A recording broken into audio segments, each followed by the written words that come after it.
is just right around the corner. Hi, I'm Christina Morrison, once again with Medtrade, and today I am joined with Kelly Grahovac and Wayne Van Halem to talk about some of their sessions. The two of them will be very busy at Medtrade East, sharing their expertise. So today we are so excited to have you both here to talk about your involvement with the show. Kelly, Wayne. Kelly, are you looking excited? Are you looking forward to the show this year?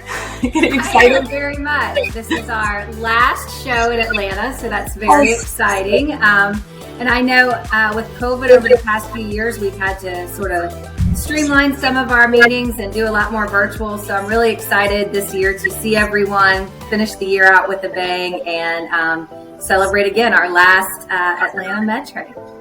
Yes, love it. How about you, Wayne? Excited to be back? Yeah, I have some sort of a little sadness being the last Medtrade in Atlanta because I am based in Atlanta, so it's always nice to be able to sleep in my own bed during the busiest week of the year. But I am excited about moving out to Texas as well. But one thing I'm really excited about this Medtrade coming up is the Ask the Experts happy hour that we have, because it is open to the entire conference, so anyone can attend. It's not a separately ticketed event this year, so I'm super excited about that. Yes, that is such a good point to bring up because that is always such a popular session, and so now everybody really gets to experience it. So have a drink and talk to some experts. Yes, and I know you experts will definitely be busy because there's lots of questions heading into the year. I know one of the sessions that you two are actually co-presenting together is the session about after the PHE, and which requirements are going to stay on and what's going to come back. So Kelly, what can you tell us about that session? Yeah, so we still know that CMS has the PHE in place, but we also know that it's slowly coming to a close. So our session is going to talk about what waivers and flexibilities are still in place right now in terms of the PHE. We're also going to prepare, hopefully, our suppliers and providers to know what to expect. Hopefully, we'll have some idea of when this may end, but really how we're rounding out our business practices so that going into 2023 and ending the PHE, they'll be ready to go. Yes, it's going to be a lot of valuable information in there for sure. And Wayne, I don't know if you've got maybe one big takeaway that you're really hoping that attendees are going to leave that session knowing. What would that be?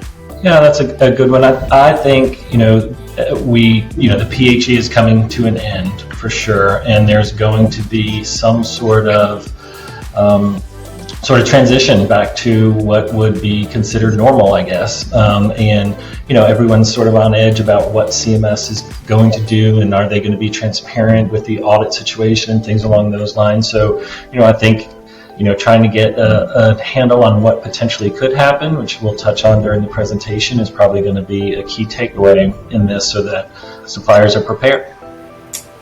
Very good. Yes, that's all Medtrade is about, is getting everybody prepared, for the year ahead and things that are always changing. And another very important topic that attendees are really looking forward to is the E-Prescribing. Now, I know you're going to be moderating a panel on that, Wayne. What can you tell us about that? Yeah, sure. So we have representatives from each of the industry's major e-prescribe platforms that are going to come together and hopefully have an interactive session with the audience and answer questions. There's certainly been a very concerted effort by industry stakeholders to push e-prescribing forward.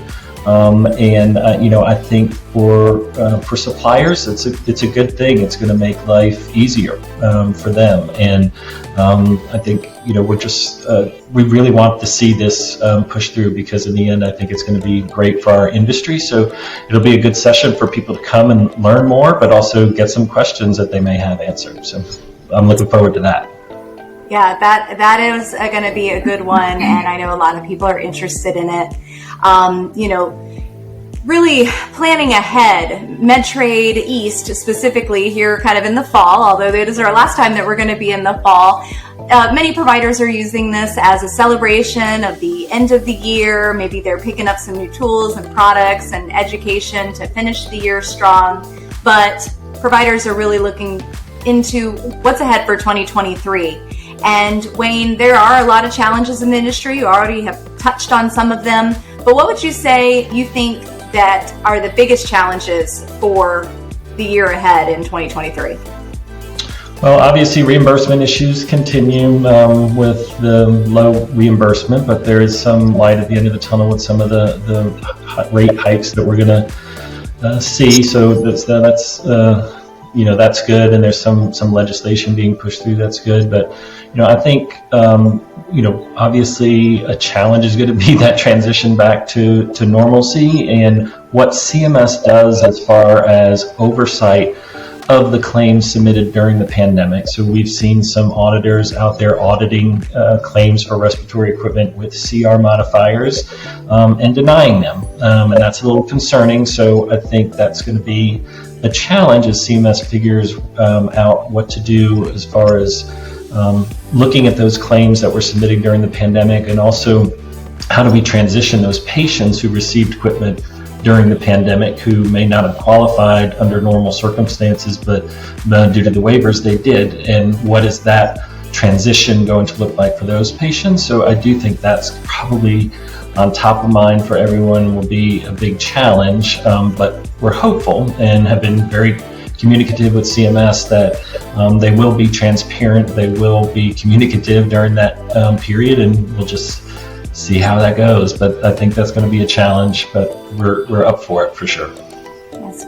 Well, and thank you for that, and thank you for all the hard work that you do in the industry to prepare providers for that. There's always challenges, but with challenges, you've got the opposite side of that with opportunities. Kelly, what would you say are some of the most exciting opportunities and positive opportunities ahead for the year? Absolutely. So Wayne talked about e-prescribing, and I think that is certainly something that we can look forward to, taking some of that burden off and making sure that we have what we need, but in a much easier way. We always want to operate efficiently and as best we can. I also think that we saw during the pandemic, industry-wide, the healthcare community and especially our DME community really working hard to show our value. And I think that that's something positive that we can take into the new year and as the pandemic comes to a close. Everyone seems to be really focused on showing how great we can be, being more compliant, and I think that we have that to look forward to in 2023. Definitely agree with you. That is awesome that everybody's been able to come together, and they did really show during the pandemic, that's for sure. Well, Kelly, Wayne, thank you both so much for being here. I appreciate it. Looking forward to seeing you both in Atlanta very soon.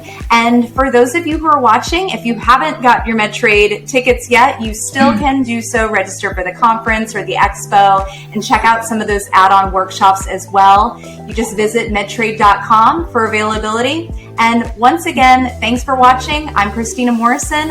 We will see you all in Atlanta. Bye, guys. Thank you.